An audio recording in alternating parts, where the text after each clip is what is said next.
রব যদি কারো সাথে থাকে, দুনিয়ার সব যদি তার বিপক্ষে চলে যায়, কোনো ভয়ও নাই, চিন্তাও নাই।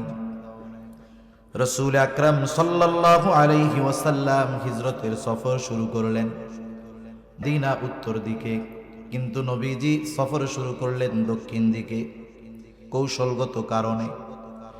কিন্তু এরা এতটা চতুর ছিল, এতটা চালাক ছিল, ওরা খুঁজতে খুঁজতে সেই দক্ষিণ দিকে সাওর পর্বতের একেবারে গর্তের কাছে গিয়ে হাজির।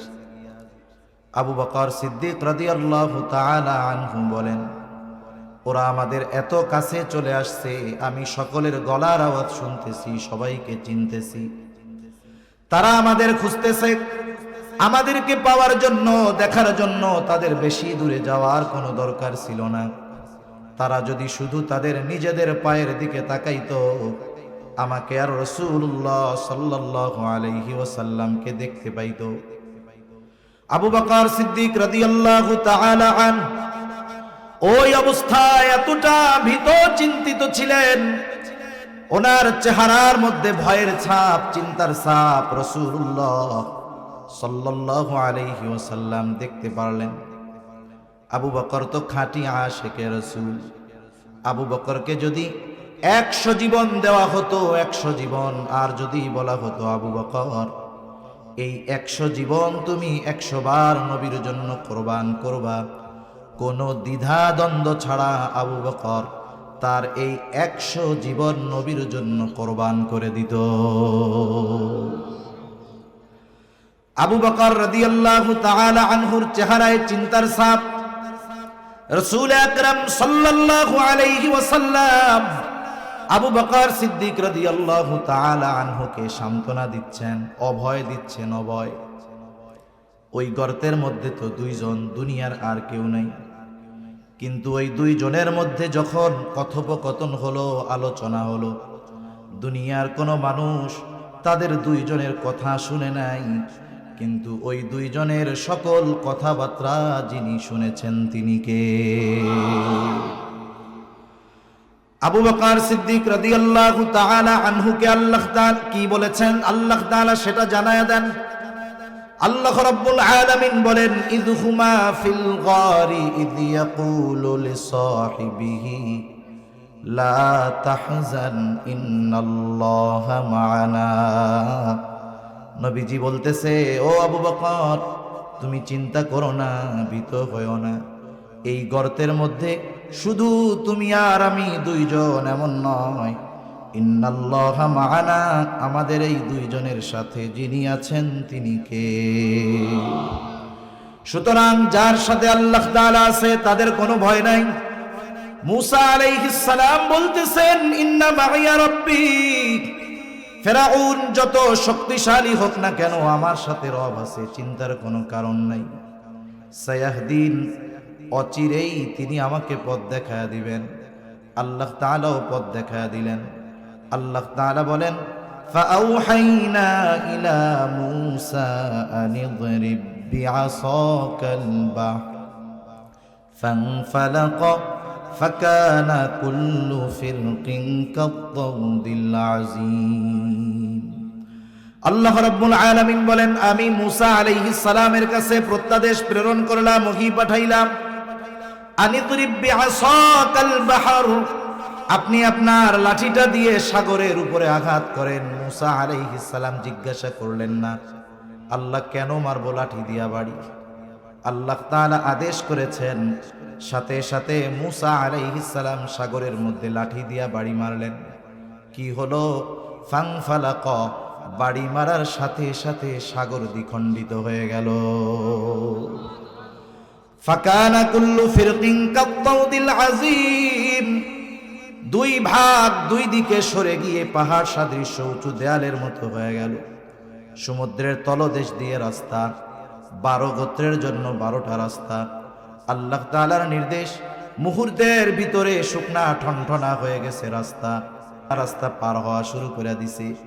আল্লাহ তাআলা বলেন, ওয়াজাওয়াজনা বিবানি ইসরাঈলাল বাহরা فأتبعهم فرعون بجنوده بغيا وعدوا। আল্লাহ তাআলা বলেন আমি বকে সাগর পার করায়া দিলাম। ফাআতবাআহুম ফিরআউনু বিজুনুদিহি বাগিয়ান ওয়া আদওয়া। যখন মাঝ রাস্তায় পৌঁছায় গেল, ফেরাউন চলে আসছে রাস্তার গোড়ায়। ফেরাউন কিন্তু খুব ভালো মতো জানে যে এই রাস্তা দিয়ে নিরাপদে পার হয়ে যাচ্ছে, এই রাস্তা আমাদের জন্য নিরাপদ নয়। কিন্তু মানুষ অহংকারের কারণে, দাম্ভিকতার কারণে কিছু কিছু সিদ্ধান্ত ওই সময় নিয়ে নেয় যা তার চূড়ান্ত ধ্বংসের অনিবার্য কারণ হয়ে দাঁড়ায়। ইয জাআলা ফীকুম আম্বিয়া ওয়া জাআলাকুম মুলুকা ওয়া আতাকুম মা লাম ইউতি আহাদাম মিনাল আলামিন।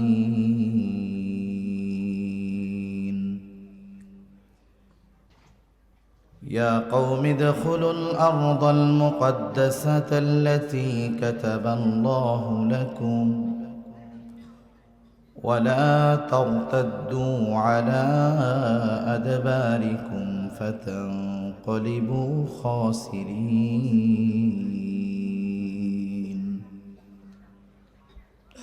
صدق الله العلي العظيم.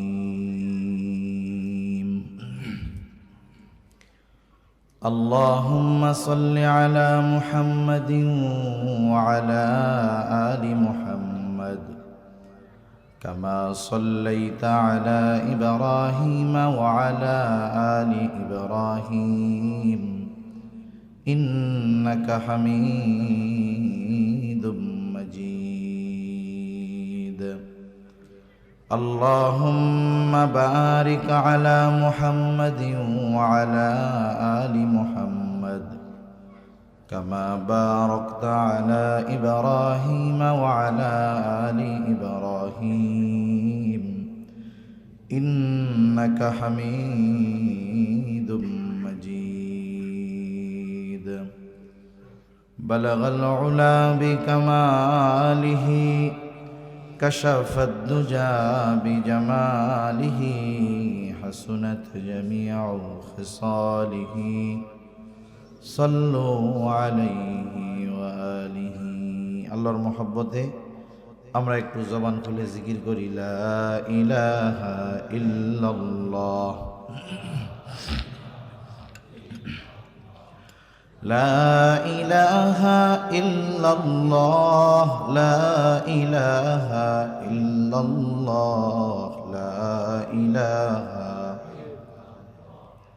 লা ইলাহা ইল্লাল্লাহ লা ইলাহা ইল্লাল্লাহ লা ইলাহা ইল্লাল্লাহ মুহাম্মাদুর রাসূলুল্লাহ সাল্লাল্লাহু আলাইহি ওয়াসাল্লাম। আলহামদুলিল্লাহ, পবিত্র কোরআনুল কারীমের মধ্যে সর্বাধিক পাঠিত যেই সূরা, সেই সূরার নাম হলো সূরাতুল ফাতিহা। এটা এমন একটা সূরা প্রত্যেক নামাজের প্রতি রাকাতে লাগে। ইমামের পেছনে যখন পড়া হয়, ইমামের কেরাত, মুসল্লির কেরাত। জামাতে যখন পড়ি, ইমাম সাহেব পড়েন। একাকী যখন পড়ি, নিজেকে পড়তে হয়। এই সূরা ফাতিহা, এই সূরা ফাতিহার অনেকগুলো নাম। নামগুলোর মধ্যে অন্যতম একটি নাম হলো সূরাতুদ দুআ। এই সূরার একটা নাম হলো সূরাতুদ দুআ।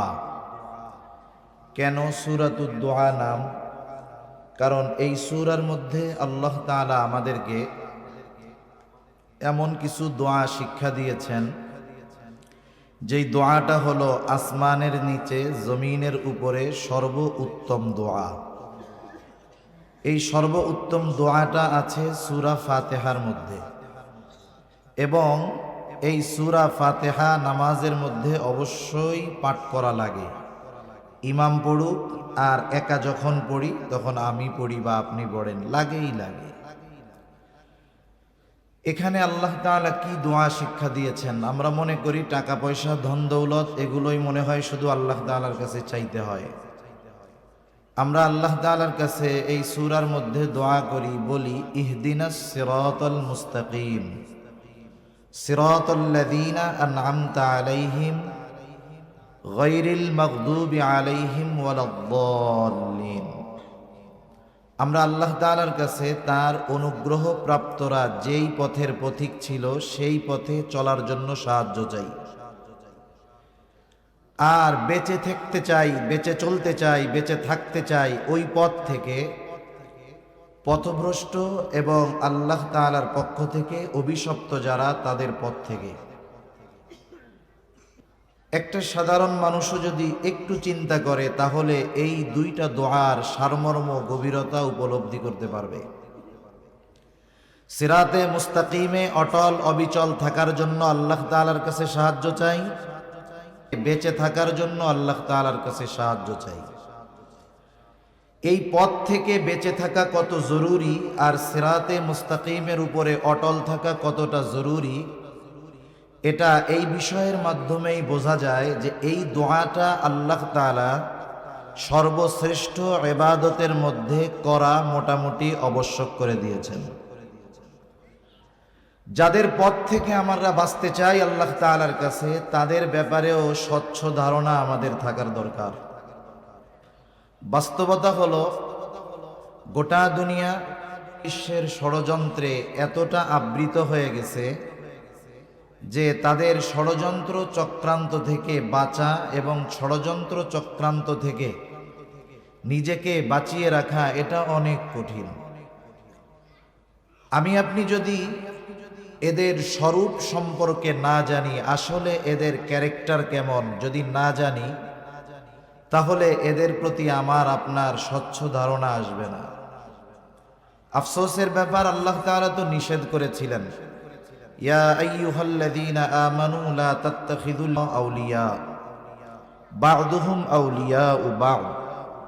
আল্লাহ তাআলা বলেন, হে ঈমানদারেরা, লা তাত্তাখিযুদা ওয়ান নারা আউলিয়া, তোমরা এদেরকে বন্ধুরূপে গ্রহণ করিও না। বা'দুহুম আউলিয়াউ বা'দ, তারা পরস্পর পরস্পরের বন্ধু।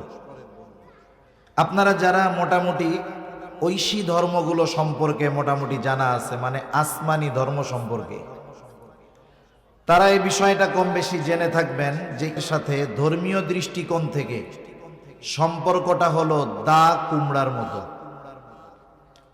কারণ ঈসা আলাইহিস সালাতু ওয়াস সালামকে হত্যার অপচেষ্টা করেছে, মারিয়াম আলাইহিস সালামকে তারা অপবাদ দিয়েছে,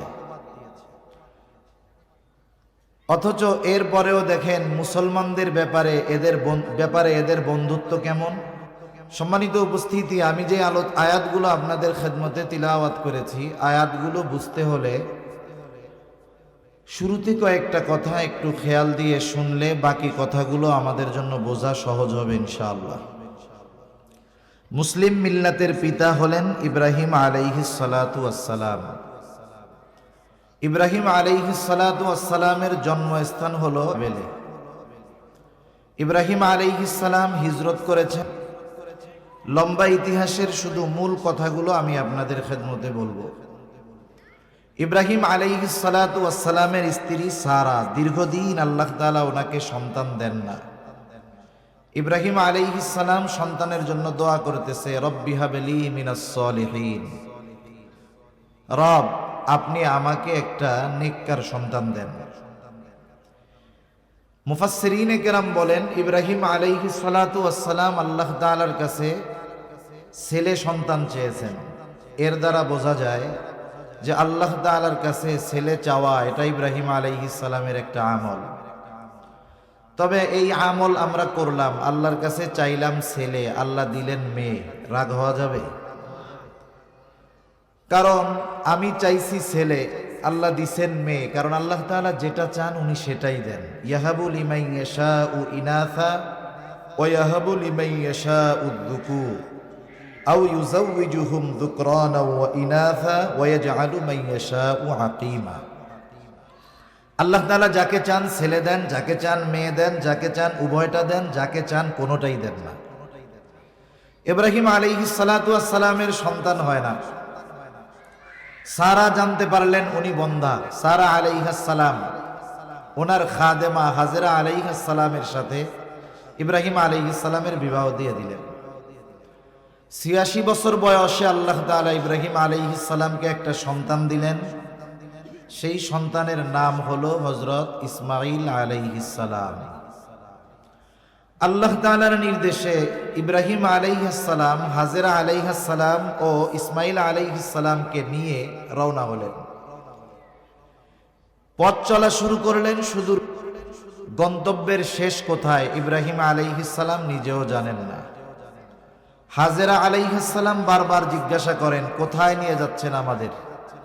উনি নিজেও তো জানেন না। পথ চলতে চলতে প্রায় ১৫০০ কিলোমিটারের কাছাকাছি হবে।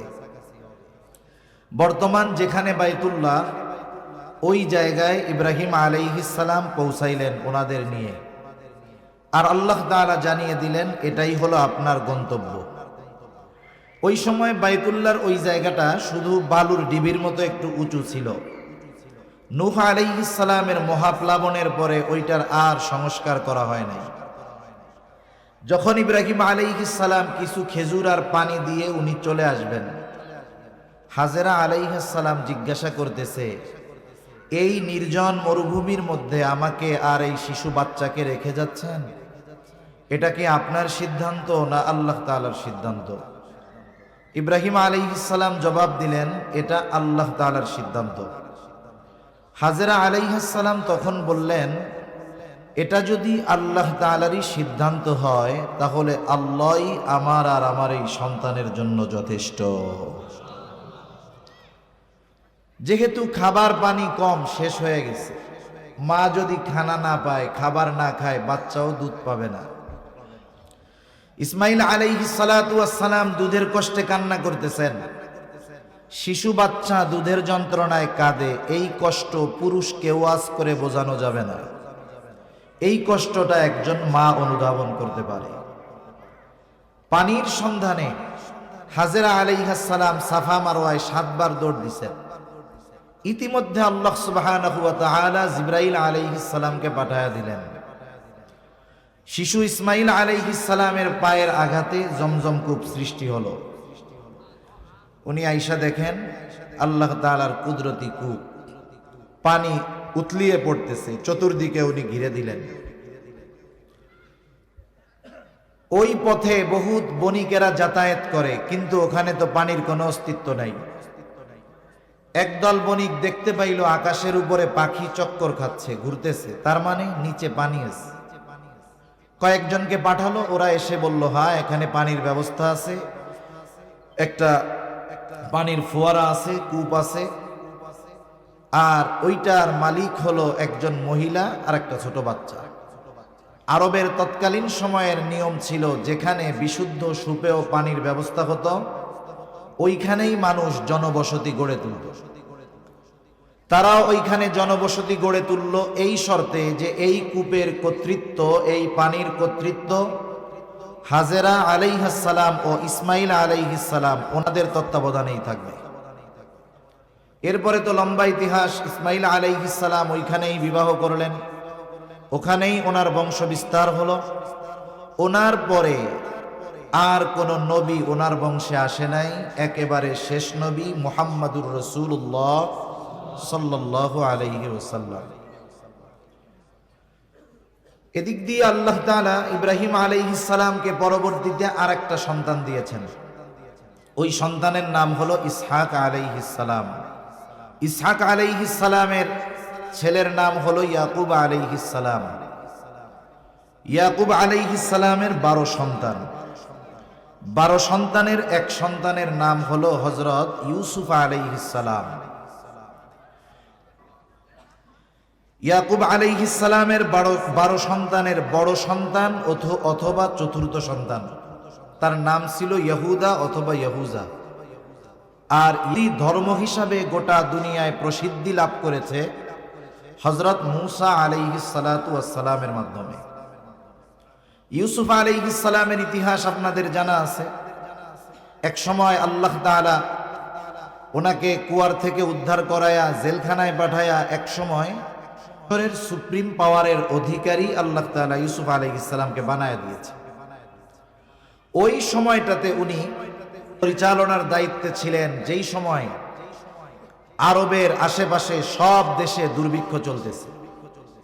ইউসুফ আলাইহিস সালাম জেলখানায় থাকতে ওই যে বাদশার স্বপ্নের ব্যাখ্যা দিয়েছিলেন, 7 বছর ফসল ভালো হবে, বাকি 7 বছর দুর্ভিক্ষ দেখা দিবে।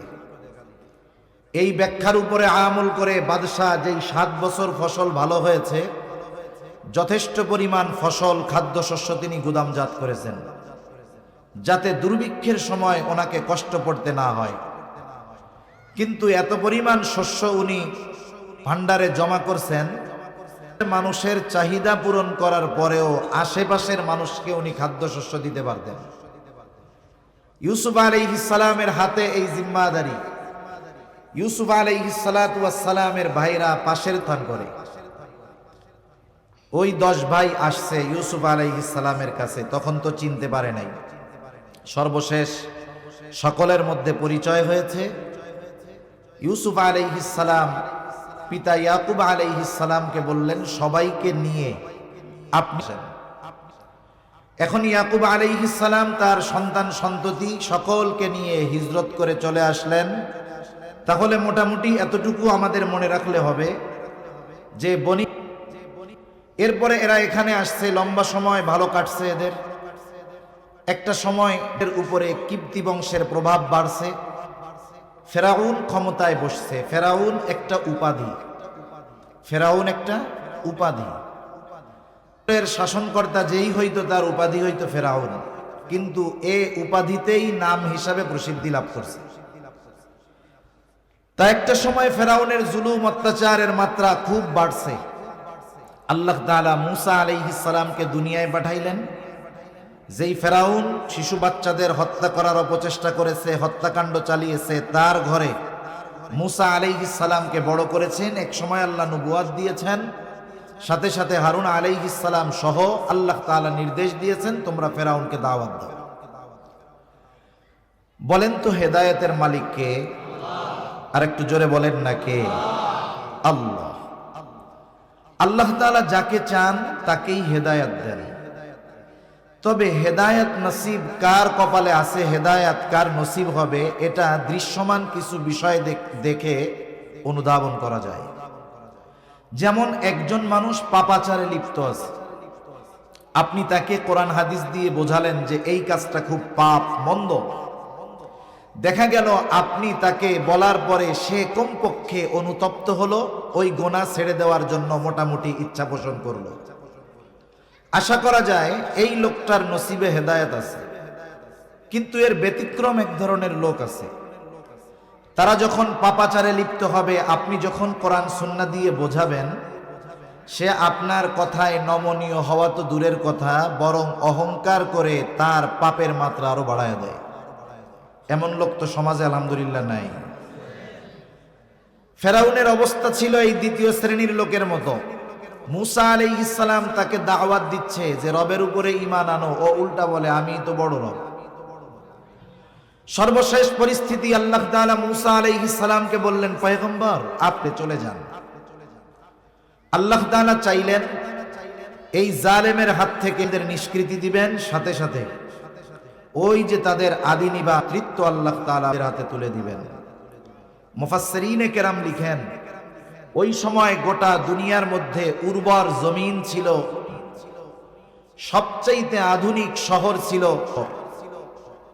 আল্লাহ তাআলার নির্দেশে মূসা আলাইহিস সালাম বলদেরকে নিয়ে রওনা হয়ে গেছে।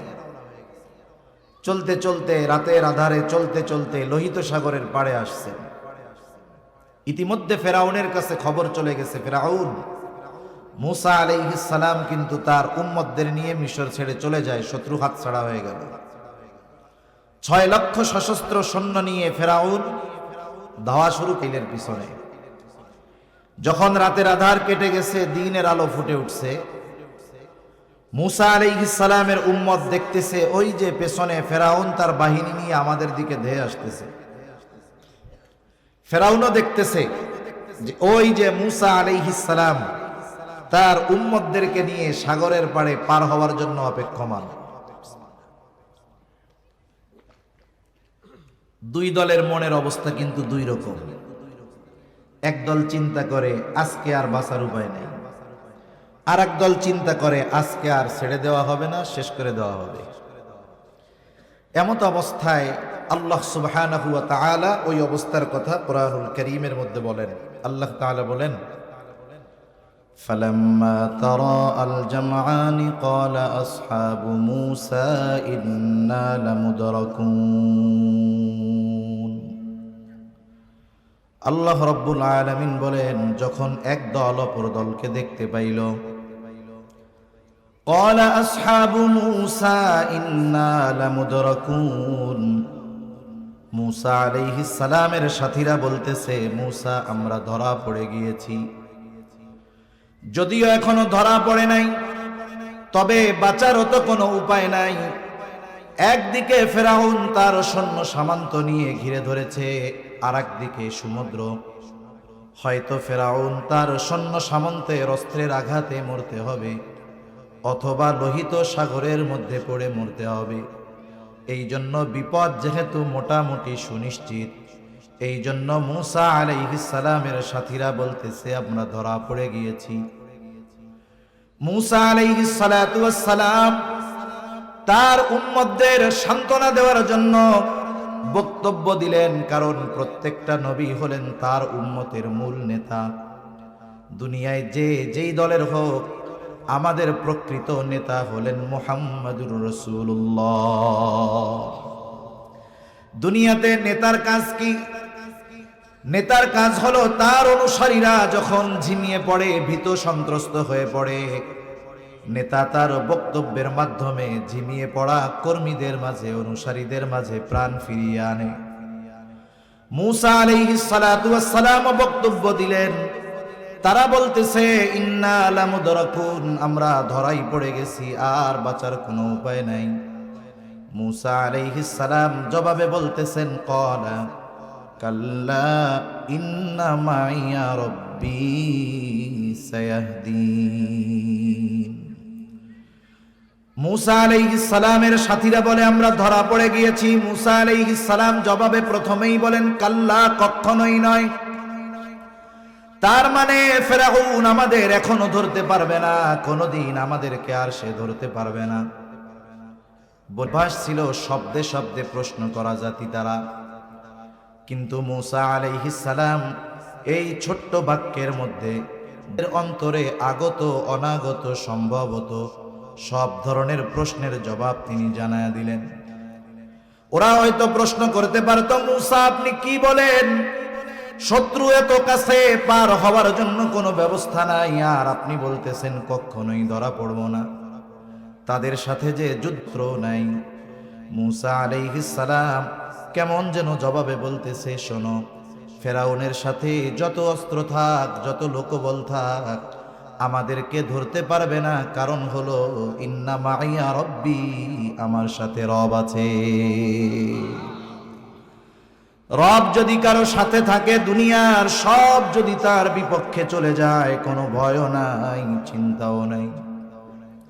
রাসূল আকরাম সাল্লাল্লাহু আলাইহি ওয়াসাল্লাম হিজরতের সফর শুরু করলেন মদিনা উত্তর দিকে, কিন্তু নবীজি সফর শুরু করলেন দক্ষিণ দিকে কৌশলগত কারণে। কিন্তু এরা এতটা চতুর ছিল, এতটা চালাক ছিল, ওরা খুঁজতে খুঁজতে সেই দক্ষিণ দিকে সাওর পর্বতের একেবারে গর্তের কাছে গিয়ে হাজির। আবু বকর সিদ্দিক রাদিয়াল্লাহু তাআলা আনহু বলেন, ওরা আমাদের এত কাছে চলে আসছে, আমি সকলের গলার আওয়াজ শুনতেছি, সবাইকে চিনতেছি। তারা আমাদের খুঁজতেছে, আমাদেরকে পাওয়ার জন্য, দেখার জন্য তাদের বেশি দূরে যাওয়ার কোনো দরকার ছিল না।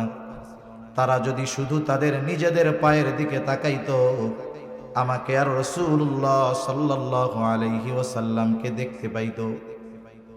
আবু বকর সিদ্দিক রাদিয়াল্লাহু তাআলা আনহু ওই অবস্থায় এতটা ভীত চিন্তিত ছিলেন, ওনার চেহারার মধ্যে ভয়ের ছাপ, চিন্তার ছাপ রাসূলুল্লাহ সাল্লাল্লাহু আলাইহি ওয়াসাল্লাম দেখতে পারলেন আবু বকর তো খাঁটি আশিকে রাসূল। আবু বকরকে যদি 100 জীবন দেওয়া হতো, 100 জীবন, আর যদি বলা হতো আবু বকর এই 100 জীবন তুমি 100 বার নবীর জন্য কোরবান করবা, কোনো দ্বিধা দ্বন্দ্ব ছাড়া আবু বকর তার এই 100 জীবন নবীর জন্য কোরবান করে দিত। আবু বকর রাদিয়াল্লাহু তাআলা আনহুর চেহারায় চিন্তার ছাপ। রাসূল আকরাম সাল্লাল্লাহু আলাইহি ওয়াসাল্লাম আবু বকর সিদ্দিক রাদিয়াল্লাহু তাআলা আনহুকে সান্ত্বনা দিচ্ছেন, অভয় দিচ্ছেন, অভয়। ওই গর্তের মধ্যে তো দুইজন, দুনিয়ার আর কেউ নাই, কিন্তু ওই দুইজনের মধ্যে যখন কথোপকথন হলো, আলোচনা হলো, দুনিয়ার কোনো মানুষ তাদের দুইজনের কথা শুনে নাই, কিন্তু ওই দুইজনের সকল কথাবার্তা যিনি শুনেছেন তিনি কে? আবু বকর সিদ্দিক রাদিয়াল্লাহু তাআলা আনহুকে আল্লাহ তাআলা কি বলেছেন, আল্লাহ তাআলা সেটা জানায়া দেন। আল্লাহ রাব্বুল আলামিন বলেন, ইযহুমা ফিল গারি ইয ইয়াকুলু লিসাহিবিহি লা তাহজান ইন্নাল্লাহা মা'ানা। নবীজি বলতেছে, ও আবু বকর তুমি চিন্তা করো না, ভীত হয়ো না, এই গর্তের মধ্যে শুধু তুমি আর আমি দুইজন এমন নয়, ইন্নাল্লাহা মা'ানা, আমাদের এই দুইজনের সাথে যিনি আছেন তিনি কে? সুতরাং যার সাথে আল্লাহ তাআলা আছে তাদের কোনো ভয় নাই। মূসা আলাইহিস সালাম বলতেছেন, ইন্না মা'ইয়া রাব্বী, ফেরাউন যত শক্তিশালী হোক না কেন আমার সাথে রব আছে, চিন্তার কোনো কারণ নাই। সায়াহদিন, অচিরেই তিনি আমাকে পথ দেখায়া দিবেন। আল্লাহ তাআলাও পথ দেখায়া দিলেন। আল্লাহ তাআলা বলেন, ফাআউহাইনা ইলা মূসা আন ইদরিব বিআসাকাল বাহর ফানফালাকা ফাকানা কুল্লু ফিরকিন কাত-তাউদিল আযীম। আল্লাহ রাব্বুল আলামিন বলেন, আমি মূসা আলাইহিস সালামের কাছে প্রত্যাদেশ প্রেরণ করলাম, ওহী পাঠাইলাম, আনিদরিব বিআসাকাল বাহর, আপনি আপনার লাঠিটা দিয়ে সাগরের উপরে আঘাত করেন। মূসা আলাইহিস সালাম জিজ্ঞাসা করলেন না, আল্লাহ কেন মারবো লাঠি দিয়া বাড়ি? আল্লাহ তাআলা আদেশ করেছেন, সাথে সাথে মূসা আলাইহিস সালাম সাগরের মধ্যে লাঠি দিয়া বাড়ি মারলেন। কি হলো? ফানফালাকা, বাড়ি মারার সাথে সাথে সাগর দ্বিখণ্ডিত হয়ে গেল। ফাকানা কুল্লু ফিরকিন কাত-তাউদিল আযীম, দুই ভাগ দুই দিকে সরে গিয়ে পাহাড় সাদৃশ্য উঁচু দেয়ালের মতো হয়ে গেল। সমুদ্রের তলদেশ দিয়ে রাস্তা, 12 গোত্রের জন্য 12টা রাস্তা। আল্লাহ তাআলার নির্দেশ, মুহূর্তের ভিতরে শুকনা ঠনঠনা হয়ে গেছে রাস্তা, রাস্তা পার হওয়া শুরু করে দিছে। আল্লাহ তাআলা বলেন, ওয়াজাওয়াজনা বিবানি ইসরাঈলাল বাহরা ফাআতবাআহুম ফিরআউন বিজুনুদিহি বাগয়ান ওয়া আদওয়া। আল্লাহ তাআলা বলেন, আমি বলকে সাগর পার করায়া দিলাম। ফাআতবাআহুম ফিরআউন বিজুনুদিহি বাগয়ান ওয়া আদওয়া, যখন মাঝ রাস্তায় পৌঁছায় গেল, ফেরাউন চলে আসছে রাস্তার গোড়ায়। ফেরাউন কিন্তু খুব ভালো মতো জানে যে এই রাস্তা দিয়ে নিরাপদে পার হয়ে যাচ্ছে, এই রাস্তা আমাদের জন্য নিরাপদ নয়।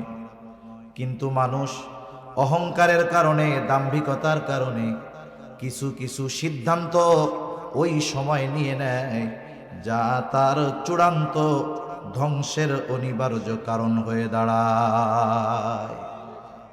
এটা জীবনের একটা উসুল হওয়া দরকার, মূলনীতি হওয়ার দরকার, যে যখন মেজাজ টেজাজ গরম থাকে, রাগ থাকে মানুষ, তখন কোনো সিদ্ধান্ত নিতে হয় না।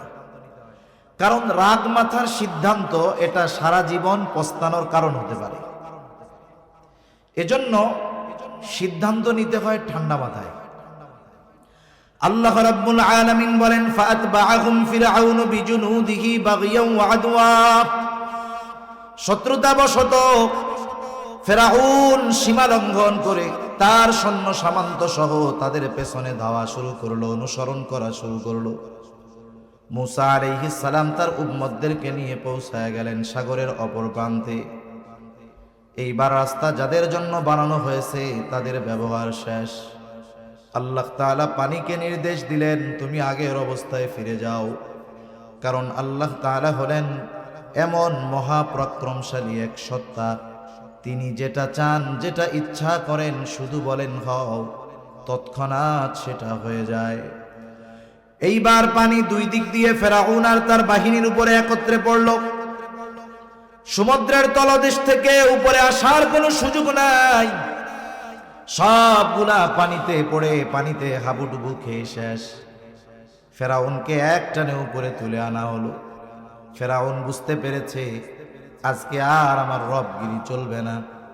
এইবার সে ঈমান আনার ঘোষণা দিচ্ছে। আল্লাহ তাআলা বলেন, হাত্তা ইযা আদরাকাহুল গরাক ক্বালা আমানতু আন্নাহু লা ইলাহা ইল্লাল্লাযী আমানাত বিহি বানু ইসরাঈলা ওয়া আনা মিনাল মুসলিমিন।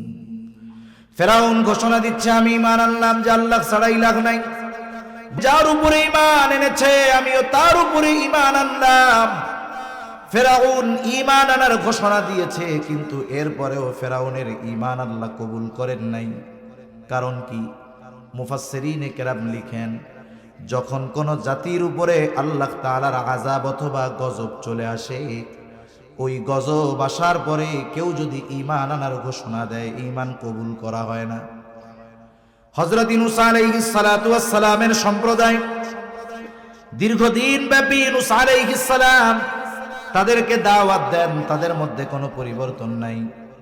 আল্লাহ তাআলা জানায় দিলেন, পয়গম্বর 3 দিন পরে এদের উপরে গজব আসবে। ইউনূস আলাইহিস সালাম যখন তার সম্প্রদায়কে জানাইলেন 3 দিন পর তোমাদের উপরে আল্লাহ তাআলার গজব আসবে, গজবের খবর আসার পরে এদের অবাধ্যতার মাত্রা আরো বেড়ে গেল। এই অবস্থায় 2 দিন পার হয়ে গেছে, কোনো পরিবর্তন নাই। যেই দিন গজব আসবে, ইউনূস আলাইহিস সালাম চিন্তা করলেন এদের তো অবস্থা যা, পরিবর্তনের কোনো ভাব নাই। আল্লাহ তাআলা যখন কোথাও আযাব দেন, গজব দিয়েছেন, আগে ওইখানে যদি কোনো নবী থেকেছেন তাকে এবং মুমিনদেরকে নিরাপদ স্থানে আল্লাহ আগে সরাইছেন, এরপরে গজব দিয়েছেন।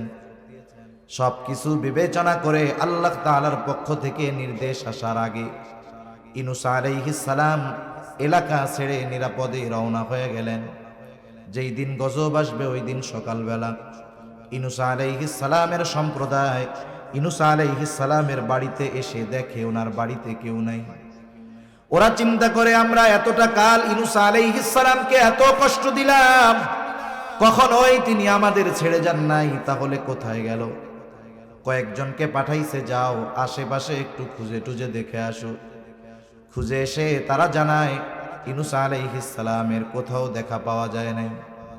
ওরা মনে করছে হয়তো আল্লাহ তাআলার গজব সুনিশ্চিত আসবে, এই জন্য ইউনূস আলাইহিস সালাম চলে গেছে। তাদের মধ্যে ভীতি সঞ্চার হলো। এইবার তারা ভুল বুঝতে পারলো, তওবা করলো, ঈমান আনলো। তারা ঈমান আনার কারণে আল্লাহ তাআলা তাদের উপরে যেই গজব দিতে চেয়েছিলেন, গজব আসার আগে ঈমান আনার কারণে আসন্ন গজব আল্লাহ তাআলা উঠায় নিয়ে গেলেন। ফেরাউন ঈমান আনার ঘোষণা দিয়েছে গজব আসার আগে নাকি পরে? এই জন্য ফেরাউনের ঈমান আল্লাহ কবুল করেন নাই। আল্লাহ তাআলা জানায় দিলেন, তুমি তো মরবাই, তবে শুনে নাও তোমার পরিণতিটা কি হবে। আল্লাহ তাআলা বলেন, ফালইয়াউমা নুনাজ্জিকা বিবাদানিকা লিতাকুনা লিমান খালফাকা আয়া ওয়া ইন্না কাসীরাম মিনান নাসি আন আয়াতিনা লাগাফিলুন। আল্লাহ রাব্বুল আলামিন বলেন, ফালইয়াউমা নুনাজ্জিকা বিবাদানিক লিতাকুনা লিমান খালফাকা আয়া।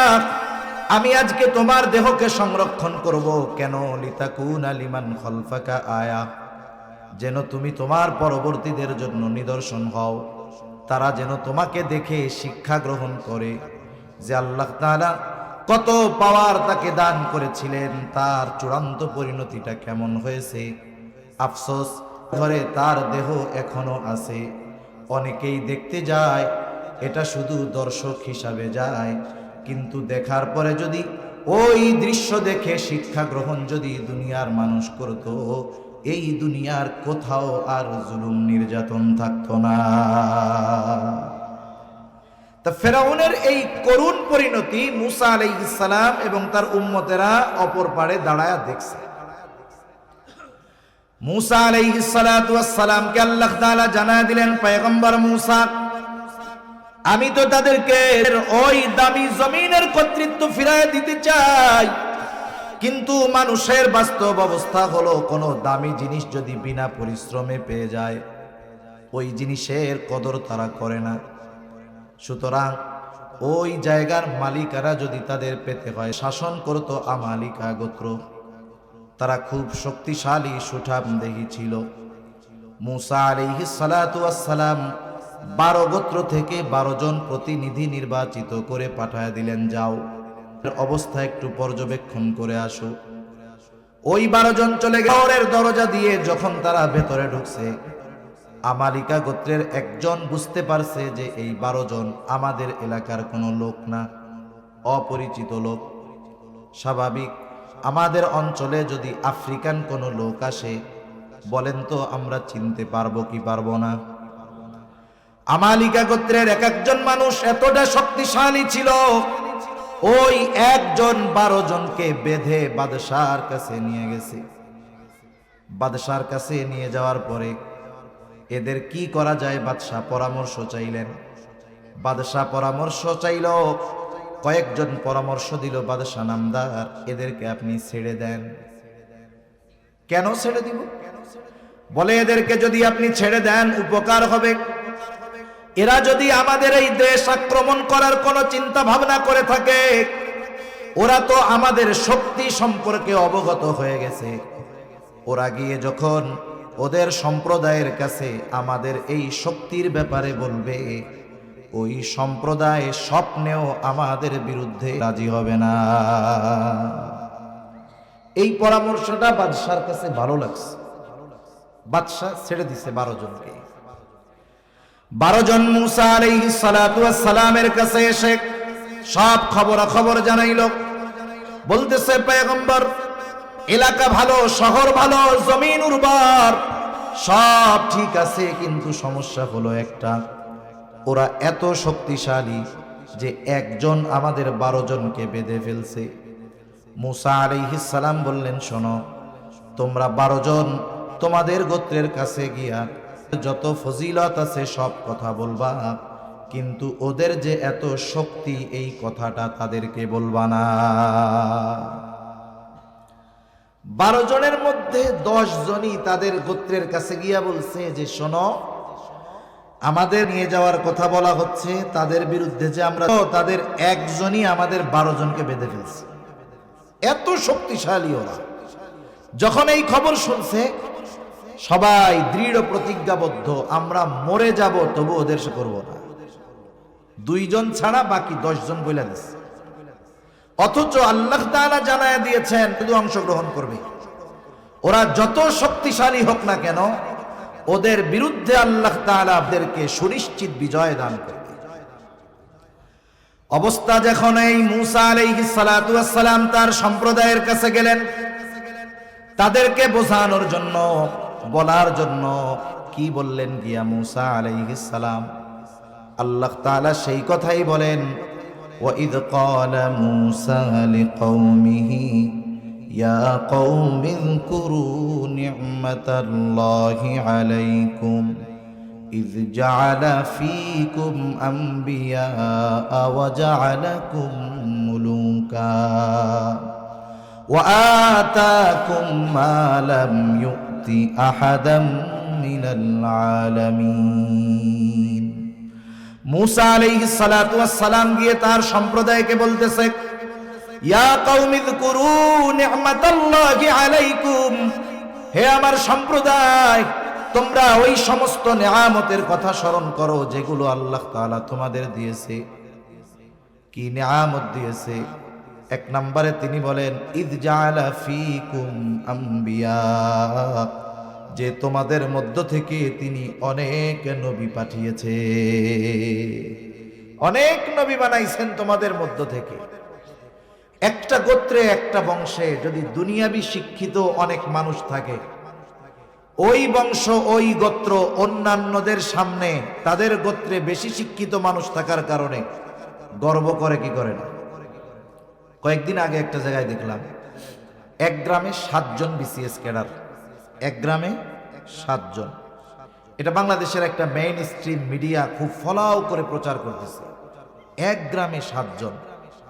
এখন ওই গ্রামের মানুষ যদি কোথাও যায়, কেউ যদি জিজ্ঞাসা করে যে তোমার গ্রামের নাম কি, ও ওর গ্রামের নাম বলার আগে বলবে আমি হইলাম ওই গ্রামের লোক যেই গ্রামে 7 জন বিসিএস ক্যাডার আছে, অথবা একই সাথে 7 জন বিসিএস পেয়েছে এইরকম গ্রামের লোক আমরা, এরপরে গ্রামের নাম বলবে।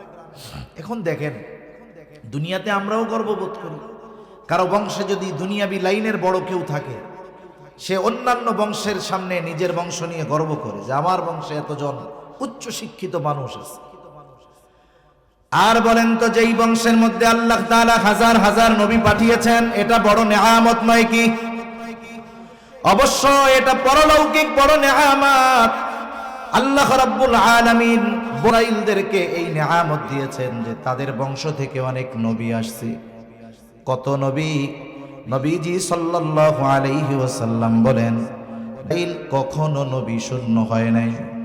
একজন নবী দুনিয়া থেকে চলে গেছে তো আল্লাহ তাআলা আর একজনকে নবুয়ত দিয়া ওই শূন্য স্থান আল্লাহ পূরণ করে দিয়েছে।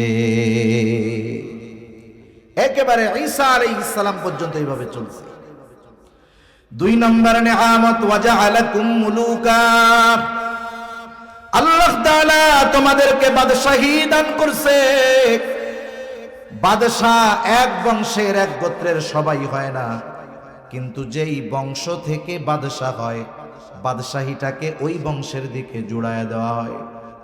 যেমন উসমানীয় খলিফা ওসমানীদের মধ্য থেকে হয়েছে, তবে সব ওসমানী খলিফা না, কিন্তু খলিফা ওসমানীয়দের মধ্য থেকে হওয়ার কারণে বলা হয় ওসমানীয় খলিফা।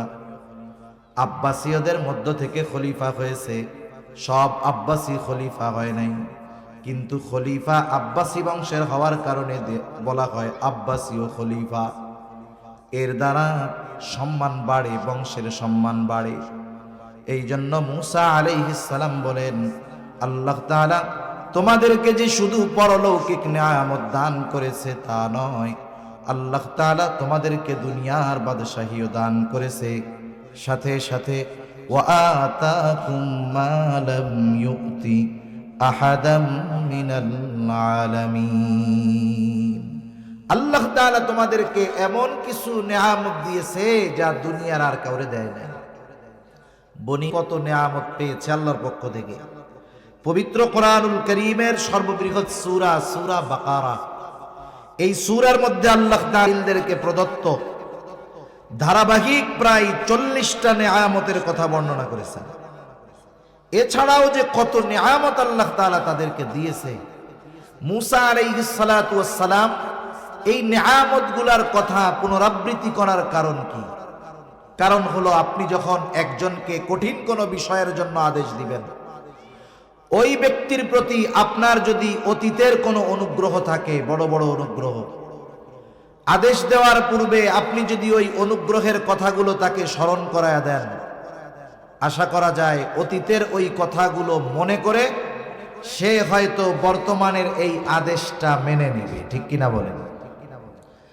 মূসা আলাইহিস সালাতু ওয়াস সালাম ওই নিয়ামতগুলোর কথা বর্ণনা করার পরে বলতেছেন, ইয়া কওমি দুখুলুল আরদাল মুকদ্দাসাতাল্লাতী কাতাবাল্লাহু লাকুম ওয়া লা তারতাদ্দু আলা আদবারিকুম ফাতানকালিবু খাসিরিন।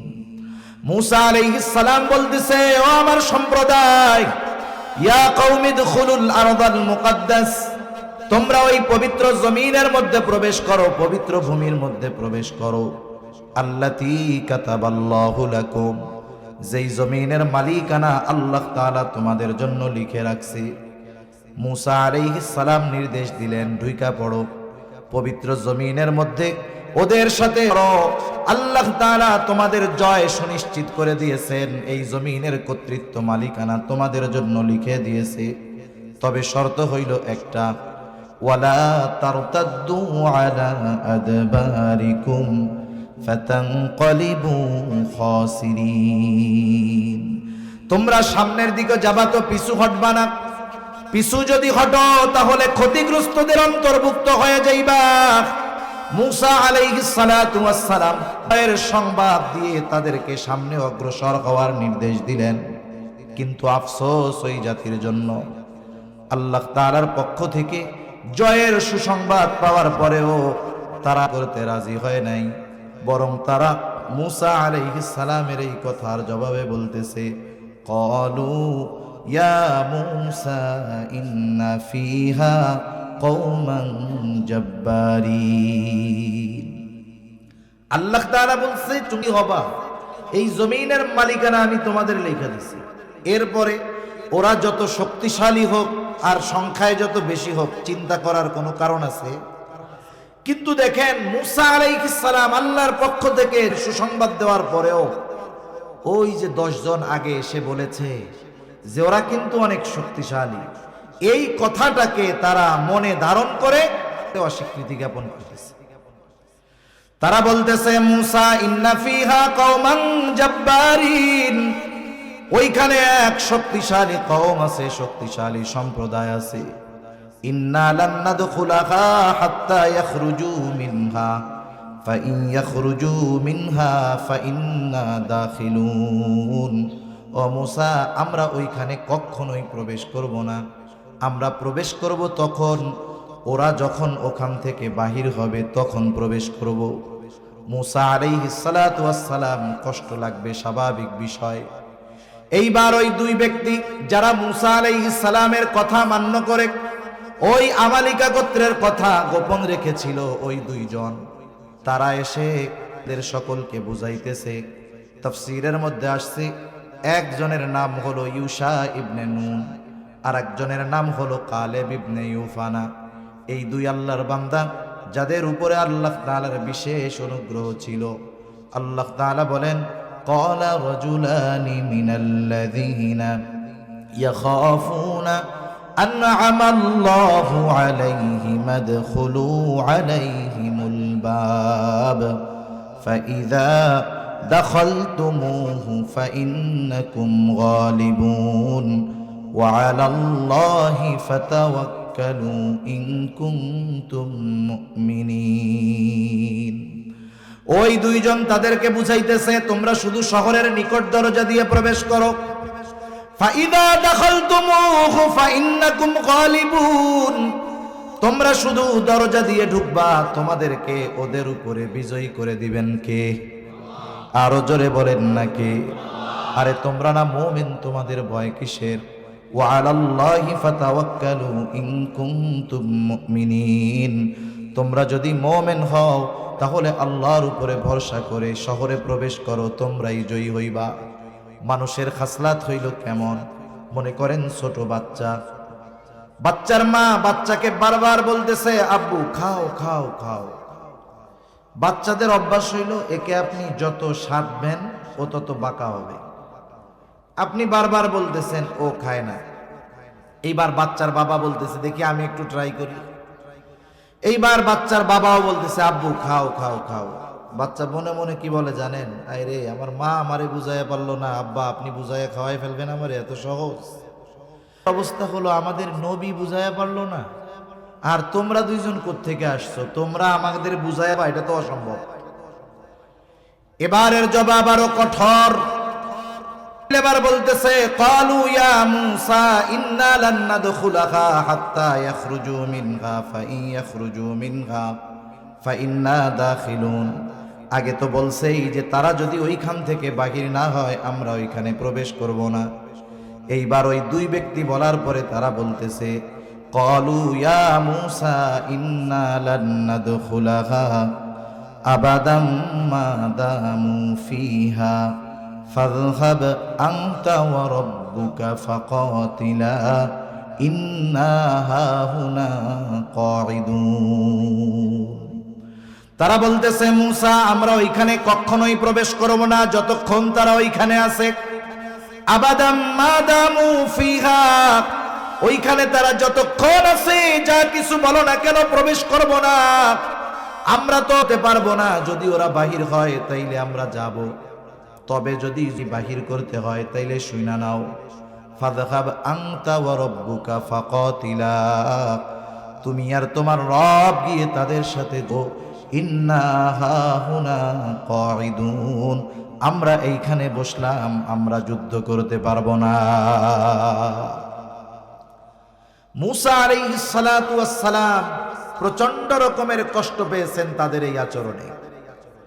অধিকাংশ মুফাসসিরিনে কেরাম এই আয়াতের ব্যাখ্যায় রাসূল আকরাম সাল্লাল্লাহু আলাইহি ওয়াসাল্লামের সাথীদের কথা আনছেন, সাহাবায়ে কেরামের কথা আনছেন এই জায়গায়, যে মূসা আলাইহিস সালাম আল্লাহ তাআলার পক্ষ থেকে যুদ্ধ জয়ের সুসংবাদ প্রাপ্ত হয়ে তাদের জানিয়েছে জয়ী তোমরাই হইবা, অথচ এর পরেও জয়ের সুসংবাদ পাওয়ার পরেও এরা হয় নাই। অথচ সাহাবায়ে কেরামদের এই পটভূমি বেশ লম্বা। সর্বশেষ অবস্থা হলো যখন আবু সুফিয়ান নিজেকে অনিরাপদ মনে করতেছিল যে তার বাণিজ্য কাফেলা আক্রান্ত হতে পারে, সে খবর পাঠায় দিছে মক্কায় আবু জেহেলের কাছে। আবু জেহেল 1000 সশস্ত্র সৈন্য নিয়ে আবু সুফিয়ানের সাহায্যের জন্য রওনা হয়ে গেছে। আবু সুফিয়ান নিরাপদ রাস্তায় পৌঁছায় গেল। আবু জেহেলের কাছে খবর পাঠায় দিয়েছে, আবু জেহেল যেহেতু আমরা নিরাপদ স্থানে চলে আসছি, এখন আর কোনো প্রয়োজন নাই, তোমরাও ফিরে যাও। কিন্তু আবু জেহেল চিন্তা করতেছে, যেহেতু রণপ্রস্তুতি নিয়ে আসছি, মুসলমানদের সাথে যদি যেতে পারি, ওরা তো এতটা প্রস্তুত না, তাহলে মুসলমানদেরকে দুনিয়া থেকে চিরতরে নির্মূল করে দেওয়া সহজ হবে। এক কথায় মুসলমানদের পায়ে পাড়া দিয়ে তারা বাধ্য করে ছাড়ছে। রাসূল আকরাম সাল্লাল্লাহু আলাইহি ওয়াসাল্লাম প্রাথমিক অবস্থায় এত বড় নিজেও প্রস্তুত ছিলেন না।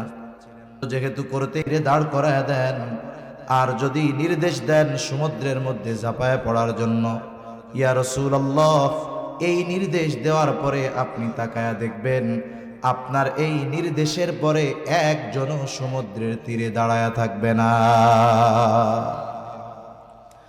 আরেকজন বলতেছে, ইয়া রাসূলুল্লাহ আমরা আপনার সামনে পেছনে ডানে বামে চতুর্দিকে অবস্থান করে আপনি আমাদের খুশি হয়ে যাবেন। রাসূল আকরাম সাল্লাল্লাহু আলাইহি ওয়াসাল্লাম 313 জন সাহাবী নিয়া 1000 সশস্ত্র বিরুদ্ধে, তলোয়ার ছিল মাত্র 100। ওই বছর রোজা ফরজ হয়েছে, প্রচন্ড গরমের মধ্যে রোজা অবস্থায় 313 জন 1000 সশস্ত্র রওনা হয়ে গেছে। যদিও তাদের কাছে লোকবল অনেক ছিল না, অস্ত্র অনেক ছিল না, কিন্তু ওই 313 জনের ঈমানি পাওয়ার এমন ছিল, গোটা দুনিয়াও যদি ওই 313 জনের বিরুদ্ধে দাঁড়িয়ে যেত, ওই ঈমানি শক্তির কারণে ওই 313 জন নিশ্চিত জয়ী হয়ে যাইত। এখানে দুটো বিষয়ের কম্পেয়ার, যে সুসংবাদ দেওয়া হয়েছে এরপরেও, আর এখানে মুসলমানেরা জানে যে তাদের সংখ্যা আমাদের চাইতে বেশি, সাথে সাথে অস্ত্রের দিক দিয়েও তারা আমাদের চাইতে অনেক এগিয়ে। এরপরেও তারা রাসূল আকরাম সাল্লাল্লাহু আলাইহি ওয়াসাল্লামের জিদ পরামর্শ যখন চাইছে, যুদ্ধে মত দিয়েছে এবং জীবন বাজি রেখে। এজন্যই তো আল্লাহ রাব্বুল আলামিন তাওরাত ইনজিলের মধ্যে রাসূলুল্লাহ সাল্লাল্লাহু আলাইহি ওয়াসাল্লামের সাথীদের প্রশংসা করেছেন। শুধু তাই না, আল্লাহ রাব্বুল আলামিন স্বয়ং নিজে বলেন, রাদিয়াল্লাহু আনহুম ওয়া রাদু আন, আল্লাহ তাআলাও তাদের উপরে সন্তুষ্ট, তারাও আল্লাহর উপরে সন্তুষ্ট। এদের এই আচরণে মূসা আলাইহিস সালাম কষ্ট পাইলেন। এইখানে কয়েকটা আচরণের কথা উল্লেখ করা যায়। এই জাতি ছিল সর্বোচ্চ অকৃতজ্ঞ জাতি, এরা ছিল সর্বোচ্চ অবাধ্য জাতি, এরা ছিল সর্বোচ্চ পর্যায়ের সীমা লঙ্ঘনকারী জাতি। নেয়ামত পাবার পর এরা নেয়ামতের শুকরিয়া করে নাই, নাশকরি করেছে। আল্লাহ এবং রাসূলের আইন অমান্য করেছে, আদেশ অমান্য করেছে। অমান্য করেই তারা বসে থেকেছে তা নয়, বরং আল্লাহ এবং তার নবী মূসা আলাইহিস সালামকে নিজেরা গিয়ে তাদেরকে কথা বলে সর্বোচ্চ সীমা লঙ্ঘন করেছে। এছাড়াও অনেকগুলো কারণ আছে যেই কারণগুলোর জন্য এরা অভিশপ্ত। এরা আল্লাহ রাব্বুল আলামিনের ব্যাপারে অপবাদ দিয়েছে যে আল্লাহর হাত ছোট হয়ে গেছে। আল্লাহ রাব্বুল আলামিন বলেন এই জন্য, এই কথার জন্য তাদের উপরে লানাত। শুধু তাই না, এদের উপরে নবী রাসূলগণ লানত করেছেন। আল্লাহ তাআলা বলেন লুইনাল্লাযীনা কাফারু মিন বানি ইসরাঈলা আলা লিসানি দাউদ ওয়া ঈসা ইবনে মারইয়াম। দাউদ আলাইহিস সালাম এদের উপরে লানত দিয়েছেন, মারইয়াম আলাইহিস সালাম লানত দিয়েছেন। শুধু তাই না, গোটা দুনিয়ার মধ্যে এরাই একমাত্র জাতি যারা পয়গম্বরদেরকে হত্যা করেছে।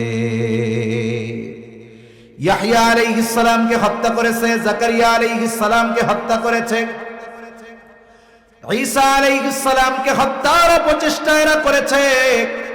শুধু তাই না, মারইয়াম আলাইহিস সালামকে এরা অপবাদ দিয়েছে।